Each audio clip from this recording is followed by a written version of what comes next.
नमस्कार, मैं हूँ राधिका। दोस्तों, आप सभी का बिंदिया में बहुत बहुत स्वागत।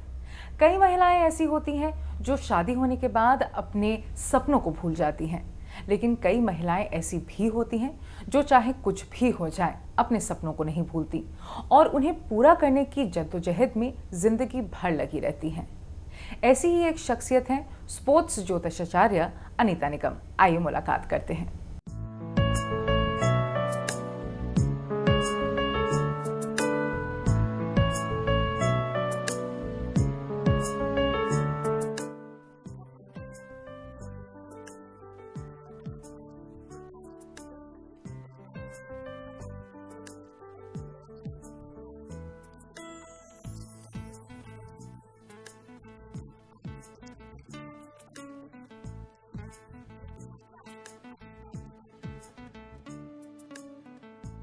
आप घर गृहस्थी से एस्ट्रोलॉजी के फील्ड में कैसे आ गई? कुछ एम्बिशंस थे जिसको मैं फुलफ़िल करना चाहती थी, और एम्बिशंस में जो मैं फुलफ़िल करना चाहती थी उसके लिए घर में ये कहा जाता था कि अभी बच्चे छोटे हैं, तुम थोड़ा सा बड़े हो जाएं और तब तुम फ्री हो जाओगी तब करो। लेकिन मेरी ज़िद थी कि मुझे कुछ करना है। कुछ एम्बिशंस थी जो कि जिसके लिए मैं फुलफ़िल करने के लिए मैंने स्टेप लिया। कोई फेल्योर हुई थी तो उस फेल्योर को मैं देखने के लिए कि मैं क्या मैं रिकवर कर जाऊंगी जो मैं चाहती हूँ मैं अचीव कर जाऊंगी। इसके लिए मैंने न्यूमरोलॉजी की बुक का शुरू में सहारा लिया, और बस मैं जो पढ़ा उसके बाद मैंने अपने आसपास के बहुत लोगों को प्रेडिक्शंस दिए और वो ऑलमोस्ट करेक्ट निकले। तब मैंने कहा नहीं, अब मुझे ये फील्ड एस्ट्रोलॉजी की चुन लेनी चाहिए। आपको क्या लगता है, क्या ज्योतिष की कुछ किताबें पढ़ने से इस विज्ञान को सीखा जा सकता है? ये मैं आपको ये बताऊं, एक मेरे साथ एक ख़ास फैक्टर ये है कि मैं बचपन से गॉड माँ सरस्वती जी की भक्त हूँ, पुजारी हूँ, और दीवानों की तरह मैंने उन्हें प्यार किया। मैं उनकी भक्ति करती थी, और कहते हैं कि सरस्वती जी की कृपा जिस पे हो जाए उसके लिए कुछ भी असंभव नहीं हो सकता। वो तो जिह्वा पे और वास करती हैं हर एक के। तो उनकी कृपा मेरे पर थी जिसके कारण कि मैं इस हद तक समझ सकी इस सब्जेक्ट को। लेकिन उसके बावजूद भी मैंने ये देखा कि नहीं, अभी और पढ़ने की ज़रूरत है, और फिर मैंने प्रॉपर एजुकेशन ली। आईकास से ज्योतिष प्रवीण किया, ज्योतिष विशारद किया, और उसके बाद मैं प्रॉपरली फुल फ्लैश इस फील्ड में आ गई पूरे टेक्निकल एजुकेशन लेने के बाद में। आप स्पोर्ट्स के लिए ज़्यादातर भविष्यवाणी करती हैं, क्यों?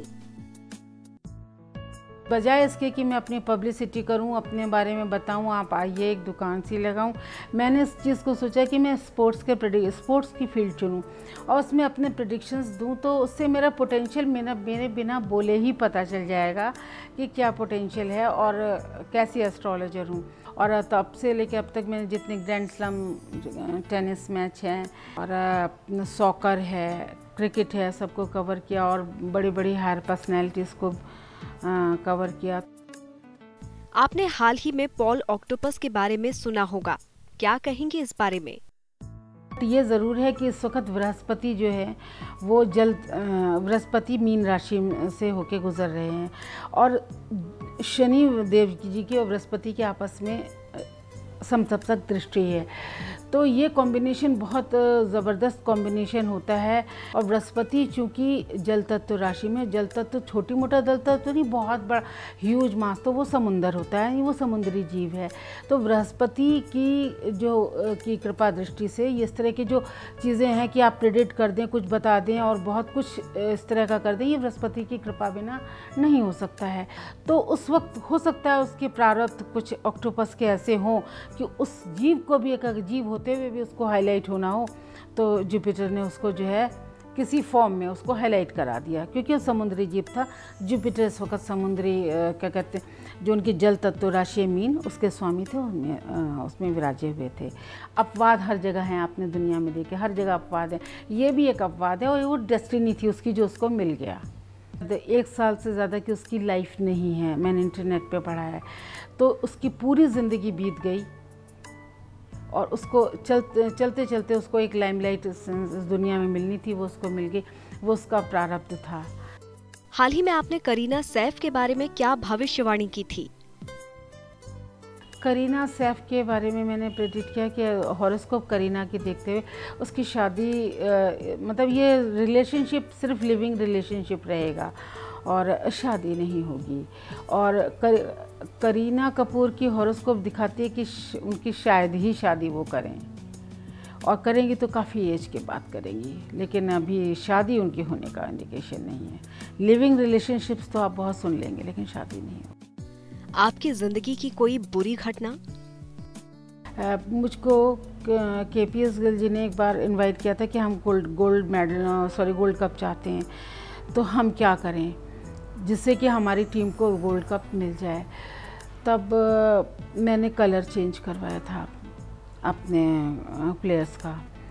तो उस वक्त मैं स्टेडियम में बैठी हुई थी और कलर चेंज कराने के बाद हमने पहला एक गोल इंडिया ने किया, दूसरा अर्जेंटीना ने इक्वलाइज़ किया, एंड फिर अर्जेंटीना ने एक और गोल किया। उस वक्त मेरी हालत जो थी उसके बाद कि एक बहुत बेचैन थी कि अरे ये मैंने इतनी बड़ी रिस्पॉन्सिबिलिटी ले ली और अब तो ये हार मेरे सर पे आ जाएगी। बहुत नर्वस थी, किसी कोने में जाके स्टेडियम के मैं बैठ गई प्राइम पोजीशन से, और मुझे बहुत डर लग रहा था अब क्या होगा। लेकिन उसके बाद इंडिया ने इक्वलाइज़ भी किया और विनिंग गोल भी किया। मैंने लिखा था इंडिया विन भी करेगी। तो ज़िंदगी में एक्चुअली एम्बैरसमेंट क्या होता है, बैठे पसीना कैसे छूटता है, ये मैंने देखा। हमारे कर्म किस्मत से बड़े कैसे होते हैं? ऊपर वाले ने लिख करके और मोहर लगा के आपको नीचे भेज दिया है, तो अब वो अपनी ही लिखी मोहर को कैसे काटेगा। बट दूसरे इसका एक पहलू और है कि जैसे आप कभी कोई मकान बनाते हैं उसमें गैलरी छोड़ते हैं, मार्जिन छोड़ते हैं, कहीं आप कॉपी लिखते हैं उसमें मार्जिन, ऊपर वाले ने आपको एक मार्जिन भी खींच के साथ में भेजा है।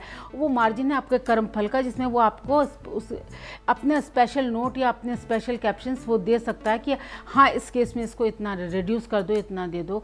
मार्जिन रखा है, लेकिन हर कुछ चीज़ें डेस्टिनी फिक्स हैं। मर्डर का इल्ज़ाम, मर्डर किया है तो उसका तो फल मिलेगा, उसको कोई नहीं रोक सकता है। कुछ चीज़ें ऐसी होती हैं जिसमें कि भगवान उसको अवॉइड कर सकते हैं। जानबूझ के करा हुआ मेजर क्राइम जो है उसका तो फल इंसान को भोगना ही पड़ेगा, लेकिन कुछ चीज़ें ऐसी होती हैं जिसको कि अवॉइड किया जा सकता है, उसका असर कम किया जा सकता है अच्छे कर्म से, दान पुण्य से, और साथ में कॉशियस रह करके और पूजा पाठ से तो रिड्यूस किया जा सकता है बहुत सी चीज़ों को। आज की महिलाओं के लिए आपका कोई संदेश?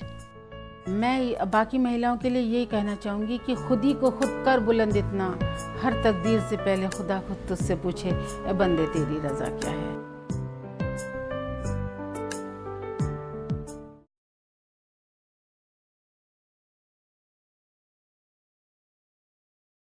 वक्त हो गया एक छोटे से अंतराल का, इसके बाद सीखेंगे मार्शल आर्ट।